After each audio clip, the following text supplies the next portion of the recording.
This recipe is available in Marathi as well as English.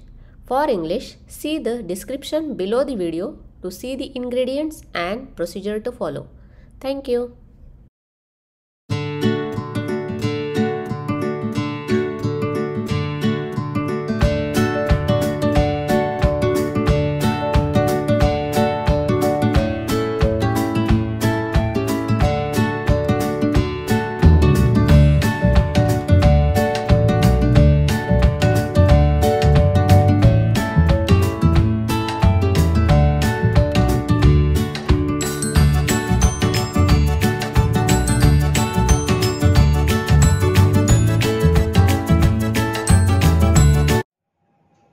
नमस्कार, मी रेखाच किचनमध्ये आपणा सर्वांचं खूप खूप मनापासून स्वागत। आज आपण करायला एकदम सोपा पण पटकन होणारा परंतु तितकाच महत्त्वाचा असा एक पदार्थ पाहणार आहोत। तो म्हणजे सुक्या भाज्यांसाठी लागणारा मसाला।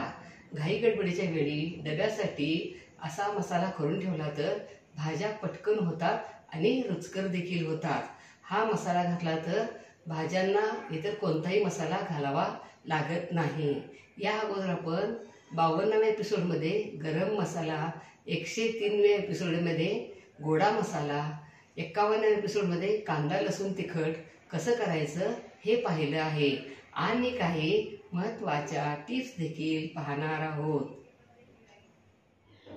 चला तर आपण आता सुक्या भाज्यासाठी मसाला करण्यासाठी लागणाऱ्या काही महत्त्वाच्या टिप्स पाहूया। या अगोदर आपण 165व्या एपिसोडमध्ये दाबेली मसाला, 177व्या एपिसोडमध्ये पावभाजी मसाला, वडापाव चटणी यासारखे बरेच मसाल्याचे पदार्थ कसे करायचे हे पाहिले आहे। प्रथम पॅन गरम करायला ठेवून gas flame medium to low ठेवून प्रथम जिरे, धने, तीळ, लवंग, दालचीन वगैरे मसाले भाजून घ्यायचे। नंतर शेंगदाणे भाजायचे, त्यामध्ये 1 टीस्पून तेल घालायचं, जास्त तेल घालायचे नाही।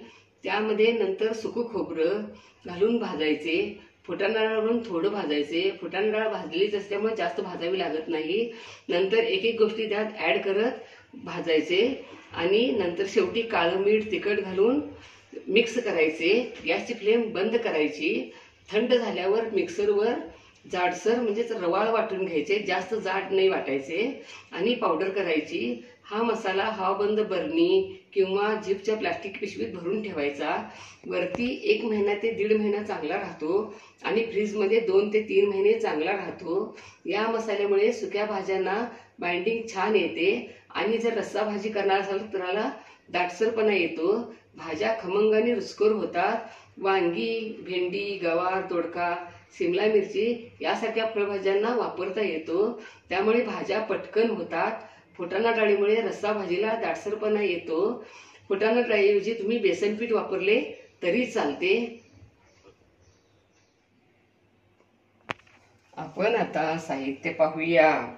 त्या मेजरमेंटच्या कपानं 1 कप शेंगदाणे, 1 कप किसून घेतलेलं सुकं खोबरं, अर्धा कप फुटाणा डाळ, 3 टेबलस्पून तीळ, 2 टेबलस्पून बडीशेप,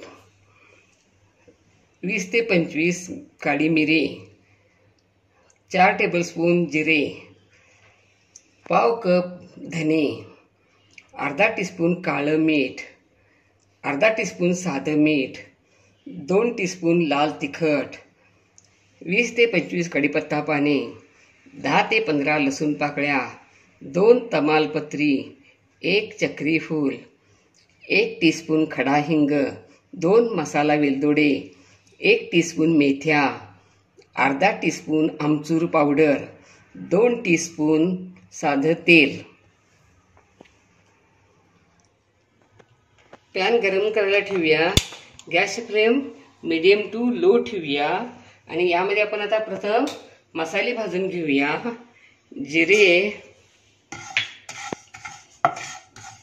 धने, तीळ, बडीशेप, मेथ्या, काळी मिरी, चक्री फूल, मसाला वेलदोडे, हिंग, तमालपत्री हे सगळे जिन्नस कोरडेच भाजायचे आहेत आणि खमंग भाजायचे आहेत, त्यामुळे मसाला टेस्टी होतो। हा मसाला भाजून झाला, पण आता हा थंड करायला ठेवूया। यामध्ये आता शेंगदाणे घालूया,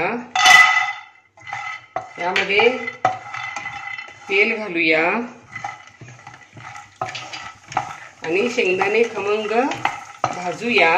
आणि शेंगदाणे भाजत आल्यानंतर यामध्ये सुकं खोबरं ॲड करायचं आणि त्यानंतर फुटाणा डाळ आणि नंतर कढीपत्ता आणि लसूण असं एक एक करत या पद्धतीने ॲड करत हे मसाले आता उरलेले आपण भाजून घेऊया। शेंगदाणे, खोबरं, फुटाणा डाळ, कढीपत्ता, लसूण वगैरे हे खमंग भाजून झालं। आता यामध्ये आपण मीठ, काळं मीठ, लाल तिखट, आमचूर पावडर आणि आपण आता गॅस बंद करूया आणि हा पॅन गरम आहे, यामध्ये असं हे सगळं मीठ वगैरे सगळं व्यवस्थित मिक्स करूया आणि थंड करायला ठेवूया। आणि थंड झाल्यावर मिक्सरवरती याची रवा पावडर करूया। इथं एक महत्त्वाची टिप सांगायची आहे, मसाले भाजून झाल्यानंतर पूर्ण थंड झाल्यावरच मिक्सरवर याची पावडर करायची, गरम थोडं जरी असलं तरी पावडर करायची नाही। आणि आता हा मसाला मिक्सरवरती वाटून झाला, बघा किती मसाल्याचा घमघमाट सुटला आहे। आणि आता मस्तपैकी सुक्या भाज्यांचा मसाला तयार। वाह, क्या बात है, लाजवाब। अशा पद्धतीने सुक्या भाजीसाठी लागणारा मसाला जरूर करून ठेवा। भाज्या नक्कीच खमंग आणि रुचकर होतील आणि पटकन देखील होतील। लाईक आणि सबस्क्राईब करा, कमेंट बॉक्समध्ये कमेंट टाका। पुन्हा असेच भेटत राहू नवीन नवीन वेगवेगळ्या आणि छान छान रेसिपी घेऊन महत्त्वाच्या टिप्ससह। धन्यवाद। मस्त खा आणि स्वस्थ राहा आणि आपले आरोग्य उत्तम ठेवा। Don't forget to like, share, comment and subscribe. Hit the notification bell ting to get the notifications whenever we upload the new video. Stay tuned for healthy, homemade and tasty recipes every week. Thank you.